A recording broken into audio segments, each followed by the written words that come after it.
భారతదేశపు మొట్టమొదటి ఉప ప్రధానమంత్రి గృహమంత్రి సర్దార్ వల్లభాయ్ పటేల్ గారు భారత స్వతంత్ర సంగ్రామంలో భారతదేశానికి స్వాతంత్రం లభించిన తర్వాత అఖండ భారతావని నిర్మాణంలో అనిర్వచనీయమైన పాత్రను పోషించిన మహానేత.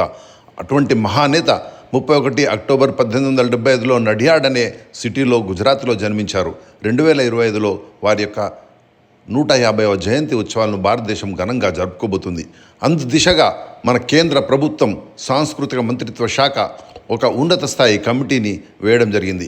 ఈ ఉన్నత స్థాయి కమిటీలో 100కు పైగా విభిన్న రంగాల్లోని ప్రముఖులను సభ్యులుగా వేశారు. కేంద్ర మంత్రులు, మాజీ ప్రధానమంత్రులు, మాజీ అధ్యక్షులు, కళాక్షేత్రము, ఆర్ట్స్, సైన్సు, టెక్నాలజీ, స్పోర్ట్స్, ఇట్లా విభిన్న రంగాల నుంచి ప్రముఖులను అందులో సభ్యులుగా వేశారు.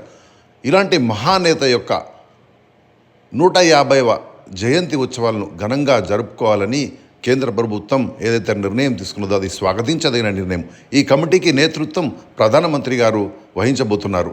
అలాంటి గొప్ప నేత ఆశయాలు నిరంతరం మనం ప్రేరేపించాలి. వారి యొక్క 150వ జయంతి ఉత్సవాలు మనము ఘనంగా జరుపుకొని వారి ఆశయాల్లో కొనసాగి వారికి నిజమైన నివాళులు అర్పించాలి. జై హింద్. సర్దార్జీ అమర్ రహే. సర్దార్జీ యొక్క ఆలోచనలు అమర్ రహే.